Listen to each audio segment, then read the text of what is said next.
Muito bom dia! Eu saúdo a todos com a graça e com a paz do Senhor Jesus. Tudo bem com você, meu amiguinho?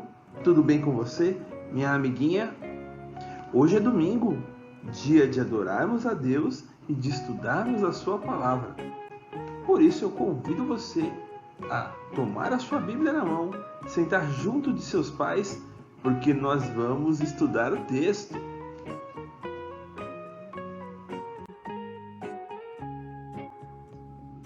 E hoje, com a graça de Deus, nós pretendemos estudar a segunda grande parte do segundo livro de Samuel.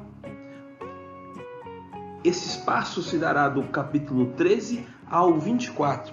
É um grande resumo com essa parte final do livro. Por isso é muito bom você ficar atento às indicações e referências que serão passadas e depois, com mais calma, fazer a leitura dos devidos textos. Isso só irá enriquecer o seu conhecimento, sabia? O título desse estudo é Davi, um grande rei e um simples homem. Vamos lá?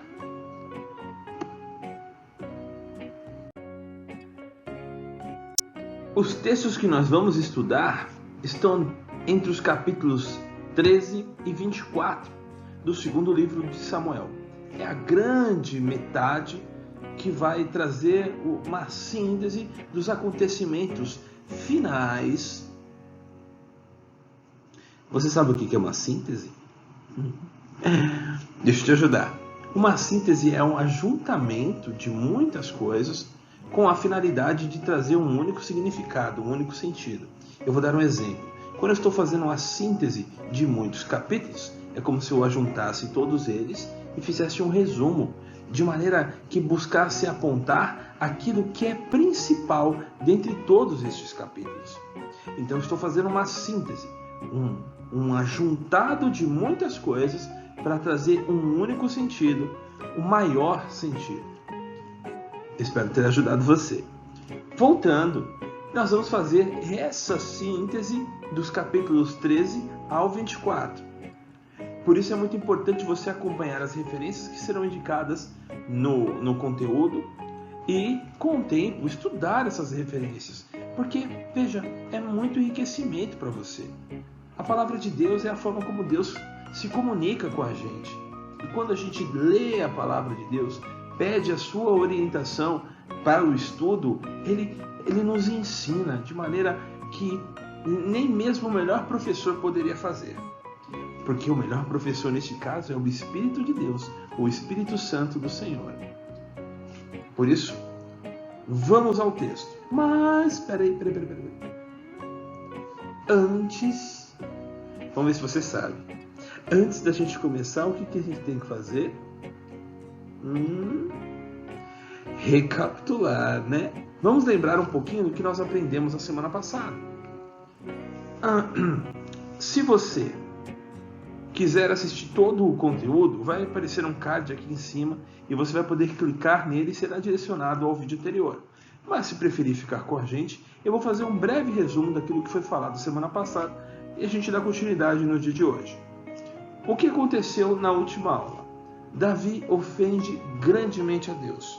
O pecado que Davi comete é o de tomar para si a esposa de outro homem, Urias, um dos seus soldados. A esposa dele chamava Batseba. Davi erra grandemente em fazer isso, que é um pecado conhecido como adultério, um pecado abominável diante do Senhor. E, além disso, Davi mente ao trazer Urias de volta da batalha para que ele pudesse se deitar com a sua esposa e que aquele filho que Batseba engravidou, né, pudesse ser reconhecido por Urias, mas não de maneira correta, onde fosse falada a verdade, mas que enganassem Urias. No final das contas, Urias não aceitou ficar com a sua esposa porque não achava correto que ele não pudesse estar no campo de batalha. Ele era um homem fiel a Davi. Ele era um grande soldado de Davi, um dos seus valentes, e Davi fez essa besteira tão grande com ele, e ainda por cima mandou ele de volta para os exércitos, falou com o líder dos seus soldados para que colocasse ele na frente de batalha, para que ele morresse. De fato isso acontece, mas Deus não deixou barato. Deus enviou o seu profeta até Davi. O profeta falou asperamente contra Davi, primeiro contando a ele uma historinha, e vocês vão se lembrar da historinha, e Davi acaba se condenando pela própria boca. Bom, o resultado é Davi sofre muito porque reconheceu o seu pecado. Deus disciplina Davi, mas ainda o preserva. A disciplina de Deus sobre Davi, ela começa a acontecer com a morte do filho que estava no ventre, né, de Batseba. Alguém que nós não sabemos o nome, porque o texto não diz. Mas logo depois a gente sabe que pelo texto que Batseba vai engravidar de novo de Davi, porque assim, depois da morte de Urias, ele toma ela para si como esposa, e aí então é que ela vai engravidar de Salomão, e Salomão será o grande descendente de Davi, que vai dar sequência aí à sua descendência como rei de Israel. Então esse é o resumo da história da semana passada. Deus disciplinou Davi, mas mantém ele ainda digno da sua responsabilidade. Não aconteceu o mesmo como em relação a Saul. Saul perdeu a sua capacidade de gerir, de reinar sobre Israel, o que não acontece com Davi. Deus é misericordioso com Davi. Davi ainda é conhecido como o homem segundo o coração de Deus. Mas, como eu disse, era o início das disciplinas de Deus. Davi ainda vai sofrer um bocado até o final deste livro. E é o que a gente vai aprender hoje. Hoje pretendemos aprender sobre as consequências dos pecados de Davi e a graça de Deus sobre Davi. Por isso, sem mais delongas, vamos começar a estudar o texto.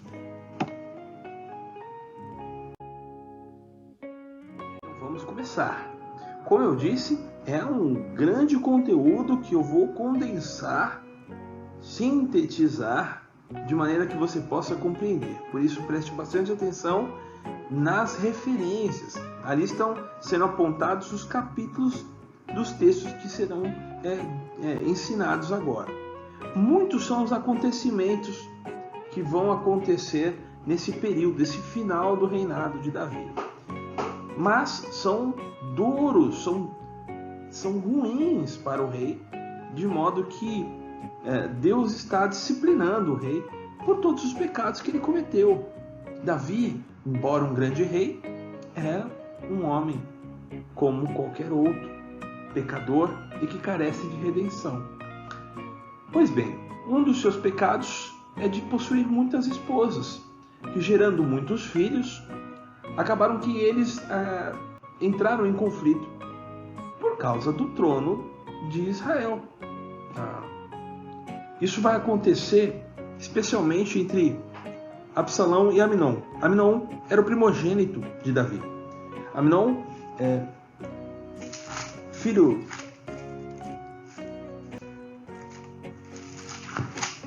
de Ainoa, primogênito de Davi, e Absalão, terceiro, porque a sua irmã, nascida de Maaca, Tamar, é a segunda. Então nós temos os três primeiros filhos de Davi, sendo o primogênito Amnon. Amnon, ele se apaixona pela sua própria irmã.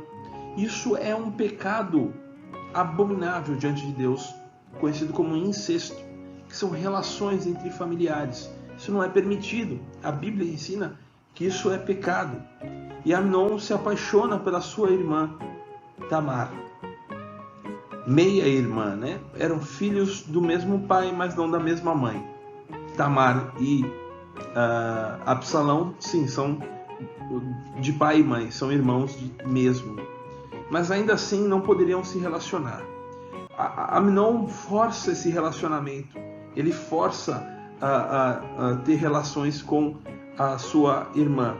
E por causa disso, em determinado momento, Absalão mata o seu próprio irmão. Vocês devem estar bastante assustados com isso, pois é, a história é bem triste. É o mínimo que a gente pode dizer, né? E Davi sentiu isso, sentiu muito isso. Acontece que então, depois de Absalão, o terceiro, né? Mas na sucessão do trono, que era o segundo, porque primeiro vinha Amnon, mata o herdeiro do trono e passa a ser o legítimo herdeiro. Mas, diante da presença do rei, ele foge. Não queria encarar o seu pai por ter cometido um ato tão terrível. E ali se afasta, né, de Israel por 3 anos. Até que então o rei deixa de perseguir Absalão, mais entristecido por ter perdido seu primogênito Amnon. Então Absalão consegue retornar a Jerusalém e, diante do rei, pede desculpas, mas a intenção no coração de Absalão é revelada logo à frente. Como eu disse, as coisas começam a acontecer com Davi agora, são coisas muito ruins, problemas familiares, intrigas, consequência dos seus pecados. Vamos então seguindo. Bom, o que vai acontecer é que Absalão vai tramar tomar o trono do seu pai. Por incrível que pareça, ele vai tramar ser o rei de Israel. Então ele foge, depois de ter fugido, retornou, e aí então ele vai fazendo amizades ruins com muita gente em volta de Davi, já dizendo: meu pai está velho, ele não consegue ajudar mais ninguém, ele já está acabado, ele não tem mais forças. E ele depreciava o seu próprio pai na intenção dele mesmo ser proclamado rei e tomar o trono do seu pai. E ele consegue ajuntar muita gente, por incrível que pareça. Ele junta um exército do lado dele, e ele mente para o seu próprio pai, pedindo a bênção, por exemplo, para poder ir falar com o Senhor no lugar onde ele se encontrava. A arca, a presença, a manifestação tipificada da presença de Deus, né, entre o povo. Ele dizia que ia adorar a Deus, como na realidade ele estava tramando, né, criando um movimento para tomar o trono de seu pai. E quando Davi percebe isso, alertado por um dos seus soldados, um dos seus homens, Davi, ao invés de já ir tirar satisfação, ele resolve fugir de Jerusalém para que as pessoas não sofressem as consequências do seu pecado. Davi tinha consciência do que estava fazendo. Isso é interessante a gente observar. Davi sabia que estava sofrendo por causa de um erro que ele cometeu. Há uma parte do texto em que Davi ele dá de encontro com ainda um descendente de Saul, e este começa a amaldiçoá-lo, falando coisas ruins para ele, tirando pedra, nesse momento de fuga, né? E ele entende que aquilo é a própria voz do Senhor falando contra ele. Mesmo que seus soldados querendo matar este homem que o xingava, ele não deixou. Ele reconheceu o peso da mão de Deus. Davi sabia que estava errando. Isso é um aprendizado para a gente. Olhando para Davi, nós percebemos que Davi é como um de nós. Embora rei de Israel, embora alguém muito, muito importante nas Escrituras, ele não foi perfeito no seu andar. Assim como nós. Perfeito só é o nosso Senhor Jesus Cristo, que morreu sem ter pecado algum. Por isso ele é digno de honra e de glória, porque com a sua morte, e não tendo pecado, não pôde continuar morto. Ressurgiu dentre os mortos, ressuscitando ao terceiro dia e tornando todo aquele que nele crê limpo dos seus pecados e arrependidos para viver uma nova vida. Pois é, agora a questão do arrependimento que é o mais importante neste caso. Davi sabia dos seus erros e por isso se arrependia deles. Uma das formas de se expressar assim era evitando que o maior mal acontecesse com outras pessoas por culpa sua. Pois bem, no fim das contas, Absalão, cego pelo direito do trono, já em Jerusalém, já no trono do seu pai, ele ainda organiza um grupo para ir à caça do seu pai, para matá-lo mesmo. Olha isso, gente, é um filho tentando matar o próprio pai. Que triste. Davi, ainda que estivesse sendo perseguido, pensa no cuidado de seu filho e pede para que os seus homens não o matem. Mas isso não foi atendido. No momento de guerra, de conflito, de batalha, Absalão foge com seu cavalo, mas não percebe um galho de uma árvore que acaba prendendo ele pelo seu cabelo, pescoço, para a cabeça, e ele fica preso na árvore. E então um dos homens de Davi, o chefe dos soldados, Joabe, acaba tirando a vida de Absalão. Vocês vão encontrar isso já no capítulo 18, a partir do verso 9. Joabe diz lá no verso 14: então disse Joabe: não devo perder tempo assim contigo, falando a Absalão. Tomou 3 dados e traspassou com ele o coração de Absalão. Então, Absalão morre. Davi muito se entristece por causa disso. E é o que nós vamos ver agora.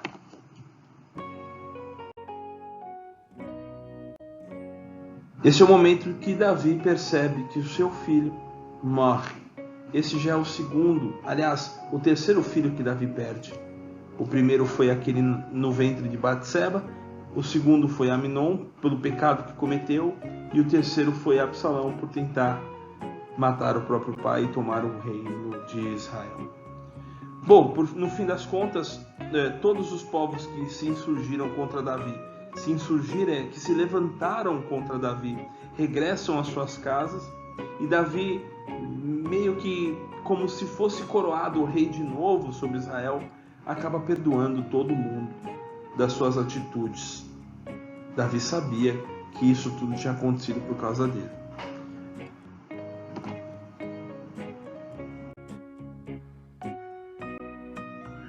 E agora nós chegamos no pertinho do final do texto, e no capítulo 24 acontece uma outra situação muito ruim, e que nós vamos estudar agora. Davi, ele conversa com seus homens, já o texto diz aqui que ele foi incitado por Deus, e o mesmo texto lá em primeiro livro das Crônicas, no capítulo 21, no verso 1 a 6, diz que ele foi incitado por Satanás. Uma forma da gente conciliar isso é que Deus sabe e permite muitas coisas que compõem o seu plano. Não há nada que aconteça na relação entre bem e mal debaixo da presença de Deus e da percepção dele, que ele não saiba. Então, assim, Satanás, inimigo e adversário de Deus, não é tão forte e nem chega aos pés do seu Senhor. Satanás é um instrumento, e ele acaba fazendo com que Davi, pervertendo a sua conduta, que ele fizesse a contagem dos homens, dos soldados que estão em Israel. E isso tudo Deus sabia que aconteceria, de uma forma que nós não podemos explicar. Não somos Deus. Mas voltando para o texto, então Davi, ele fala com Joabe para que ele vá fazer o censo, o recenseamento, e ele faz isso. No final, ele acaba regressando até Davi, e ele dá o número de soldados, de homens que estão disponíveis para Davi aí numa situação em que ele precise. O grande pecado aí neste caso é o talvez não indicado no texto, mas que muitos entendem assim, é o da soberba, é o da vaidade, que vai ser dito por Salomão muitas vezes no livro de Eclesiastes. Davi ali foi vaidoso, queria saber quantos eram os seus homens, talvez aí com uma intenção de aumentar a sua tropa, aumentar também o seu reinado, expandir. E ele percebe que pecou diante de Deus, e ele inclusive diz isso a partir do versículo 10 do capítulo 24.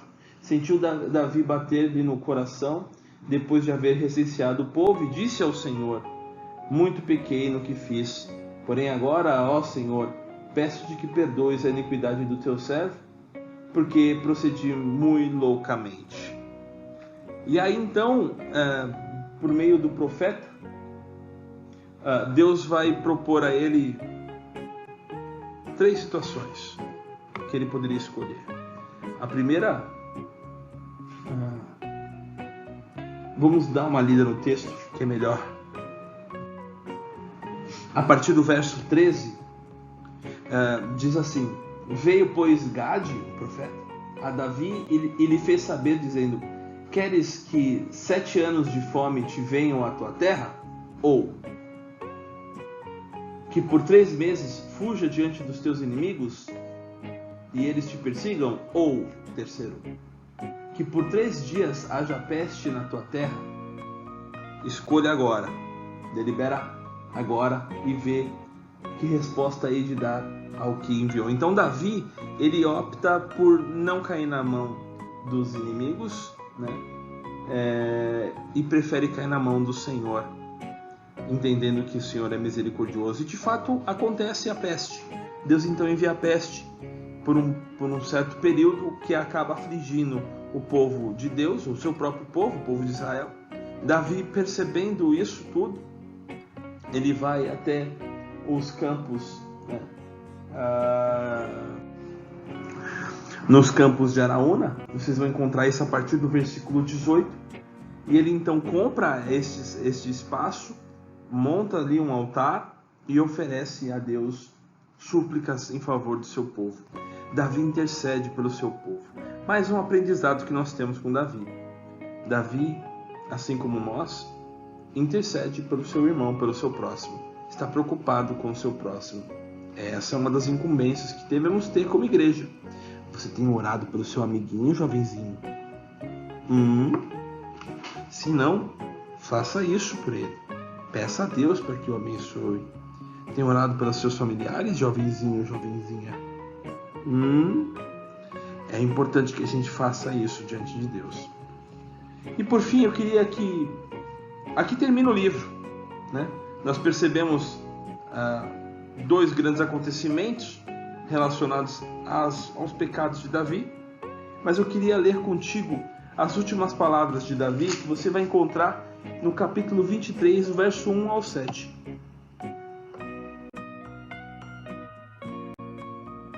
Estas, então, são as últimas palavras de Davi. Convido você, então, a abrir no capítulo 23. Faremos a leitura do verso 1 ao 7. E diz assim a palavra de Deus: são estas as últimas palavras de Davi, filho de Jessé, palavra do homem que foi exaltado, do ungido de Deus, do ungido do Deus de Jacó, do mavioso salmista de Israel.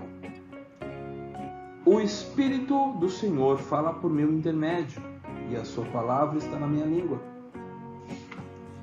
Disse o Deus de Israel, a rocha de Israel a mim me falou. Aquele que domina com justiça sobre os homens, que domina no temor de Deus, é como a luz da manhã, quando sai o sol, como a manhã sem nuvens, cujo esplendor, depois da chuva, faz brotar da terra a erva. Não está assim com Deus a minha casa? Pois estabeleceu comigo uma aliança eterna, em tudo bem definida e segura. Não me fará a Ele prosperar toda a minha salvação e toda a minha esperança? Porém, os filhos de Belial serão todos lançados fora como os espinhos, pois não podem ser tocados com as mãos. Mas qualquer para os tocar, se armará de ferro e de haste, de uma lança e a fogo serão totalmente queimados no seu lugar. Davi fala de uma esperança que ele tem no Senhor. Davi fala com uma consciência de que ele sabe que Deus é quem o guarda, quem o cuida e quem o faz prosperar. Davi fala como se Deus fosse esse resplendor, e de fato é, sobre a sua vida e sobre a sua descendência. Davi ainda diz que aqueles que são os inimigos de Deus, os espinhos, serão lançados ao fogo e serão, de certa forma, extinguidos da presença dele. Meus irmãos, meus jovenzinhos, Davi fala aqui de que a aliança estabelecida, afirmada entre Deus e ele, seria eterna. E nós sabemos que o grande descendente do nosso rei agora, Davi, é o nosso Senhor Jesus Cristo, o único digno, aquele por intermédio de quem somos salvos, redimidos, perdoados.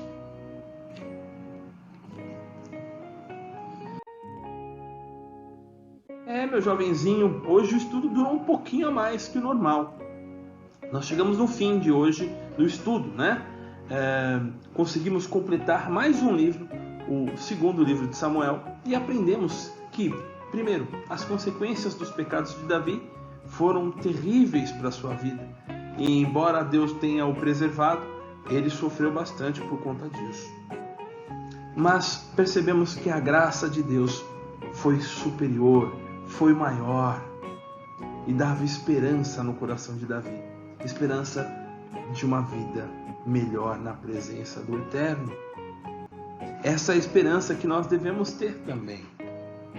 Nós podemos ter a ciência de que Davi foi um grande homem, um maravilhoso rei, talvez a grande referência no Antigo Testamento de rei sobre o povo de Deus.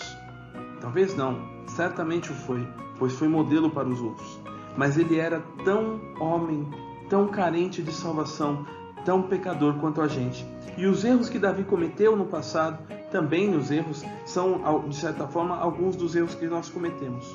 Por isso temos que aprender também com Davi, nos momentos em que nós reconhecemos o nosso pecado, nos ajoelhemos diante do nosso Deus e peçamos perdão a Ele, para que Ele nos restaure a saúde espiritual. Assim, eu deixo esse finalzinho do segundo livro de Samuel com vocês e até breve. Provavelmente não teremos mais esses estudos, não por hora, até que a gente consiga se organizar e começarmos então o livro de Reis, tá? Fiquem com Deus. Deus o abençoe você, jovenzinho, jovenzinha, e até breve, se Deus quiser.